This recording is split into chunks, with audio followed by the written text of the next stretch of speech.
도쿄올림픽이 결국 막이 올랐습니다. 원전 사고에 코로나에 사상 최초로 개최가 연기되고 보이콧 운동도 벌어지고 대회 운영에도 문제가 많아 보여요. 왜 굳이 이렇게까지 올림픽을 해야 될까요? 지구촌 축제 도쿄올림픽 이야기입니다.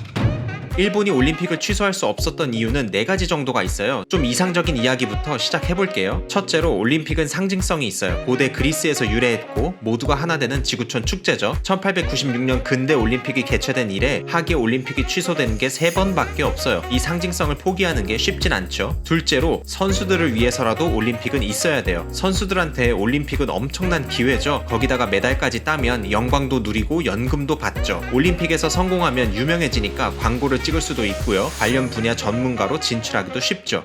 자, 이제 좀 현실적인 이야기를 해볼까요? 일본 정부에게 올림픽은 정치적으로 중요해요. 정치적 목적이 뭐냐? 올림픽을 성공적으로 잘 치러서 집권 여당의 지지율을 올리고 국제사회에서 일본의 이미지를 회복하자는 거예요. 이게 단순히 뻔한 얘기가 아니라 좀 절박해요. 현 집권당인 자민당은 위기입니다. 올림픽 직전에 도쿄도 의회 선거가 있었죠. 총선 전에 민심을 알 수 있는 정말 중요한 선거였어요. 여기에서 자민당이 과반수를 못 먹었어요. 자민당이 일본에서 유서 깊은 최대 정당인데 완전 망한 거죠. 그리고 정말 중요한 중의원 선거가 있죠. 하원인 중의원에서 다수를 차지한 당의 대표가 보통 총리가 돼요. 국회의원 선거랑 대통령 선거를 합쳐놓은 거죠. 이렇게나 중요한 중의원 선거가 언제냐? 올림픽 끝나고 바로예요. 늦어도 10월 21일까지예요. 그러니까 자민당은 올림픽에 모든 걸 배팅한 거예요. 자민당이 기득권을 잘 유지하고 있으면 헌법을 바꿀 수 있는 파워가 생겨요. 자민당이 제일 싫어하는 법조항 일본 헌법 제9조 이 평화 헌법을 개정해서 일본이 자위대가 아니라 진짜 군대를 가지고 전쟁을 할 수 있는 국가가 되는 것, 이것이 자민당의 오랜 꿈이죠. 마지막으로 일본이 올림픽을 포기할 수 없는 이유는 IOC와 도쿄시가 맺은 올림픽 계약 때문입니다. 대회 취소 권한을 누가 갖고 있냐? IOC예요. 도쿄는 계약서 사인하고 나면 그냥 IOC 뜻에 따라야 되는 거예요. 취소할 수 있는 조건도 되게 애매하죠. 올림픽 대회 참가자들의 안전을 심각하게 위협하는 합당한 이유, 갑질하기 딱 좋은 조항이다. 구체적인 조건도 있기는 있어요. 전쟁이 나거나 국내 정세가 많이 불안하거나 보이콧 운동이 있을 때요. 아니 근데 지금 일본 상황이 그런 거 아닌가? 원전 사고 방사능의 코로나 대응은 실패했고 국민 70-80% 이상이 올림픽을 반대한다는데, 근데 IOC 입장은 무조건 개최한다였죠. 그래서 IOC가 갑질을 한다, 일본이 IOC 식민지다, 뭐 이런 말이 나오는 거죠. IOC는 왜 이렇게까지 올림픽을 강행할까요? 도쿄 올림픽은 역대급으로 썰렁해요. 대부분의 게임을 관중 없이 하고 관광객도 별로 없어요. 돈이 안 된다는 얘기예요. 일본 현지에서 최소 1조 원 이상의 예상 수익이 날아갔대요. 근데 IOC는 뒤에서 웃고 있어요. 어디선가 돈을 벌고 있다는 거죠. 올림픽의 역사와 전통을 이어나가려면 평소에도 돈이 엄청 들거든요. 이만한 돈이 땅 파서 나오는 건 아니잖아요. 어디선가 끌어와야 되겠죠. IOC가 가진 것 중에 제일 비싼 걸 파는 거예요. 바로 올림픽을 팔아서 장사를 하는 거죠. 글로벌 미디어 시대에 현지 관중 몇십만 명? 그까짓 거 없으면 어때요? 전 세계 수십억 인구가 텔레비전 앞에서 기다리고 있는데 올림픽 보는 거 공짜 아니거든요. 방송국들이 IOC한테 돈 주고 중계 권리를 따오는 거예요. IOC는 도쿄올림픽 중계권 판매로만 거의 3조 원을 벌 거래요. 이 방송 중계권 수익이 IOC 수입의 73% 정도를 차지하고 있어요. 그런데 만약에 IOC가 올림픽을 취소한다? 그러면 이 수조 원 돈을 다 물어줘야 되는 거예요. IOC가 눈이 뒤집힐 수밖에 없는 이유가 있는 거죠. 자본주의 시대에서는 돈이 권력입니다. 방송국이 돈을 많이 쓰면 IOC도 방송국 눈치를 볼 수밖에 없어요. 미국 방송사 NBC가 IOC한테 도쿄올림픽 중계권료 1조 6천억을 지불했거든요. 이 미국 방송국이 일본의 올림픽 조직위원장을 갈아치워버렸어요. 원래 모리 요시로였거든요. 지난 2월쯤에 성차별 발언 논란이 터졌어요. 일본 여성들을 열받게 만들고 외국에서도 욕을 엄청 먹었거든요. IOC도 당연히 엄청 비판을 했죠. 근데 원래 IOC는 그냥 적당히 비판만 하고 덮으려고 했거든요. 근데 NBC가 위원장을 바꾸라고 압박을 넣은 거예요. 모리 요시로도 잘못했고 심지어 IOC 너네도 적당히 덮으려는 거 잘못이다. 그래서 결국은 조직위원장이 진짜로 바뀌게 돼요. IOC가 권력이 강한 것 같지만 사실 돈 앞에서는 을에 불과한 거죠. 그럼 NBC가 최고 갑이냐? 그렇지도 않아요. 방송사도 결국은 돈으로 운영되거든요. NBC도 이미 올림픽 중계 때 내보낼 광고비로 여기저기서 대략 1조 4천억을 받았대요. 올림픽이 취소되면 이거 다 도로 뱉어내야 되겠죠. 일본도 IOC도 방송국도 결국 글로벌 쩐의 전쟁 속에서 얽히고 설킨 채 몸부림치고 있는 거예요. 피, 땀, 눈물, 명예와 영광, 현실, 정치, 그리고 돈까지 인간 세계의 모든 것이 얽혀있는 올림픽. 어쨌든 모두가 건강하고 행복한 지구촌 축제가 되면 좋겠습니다. 이번 영상 여기까지고요. 저는 재겐종의 종이었습니다.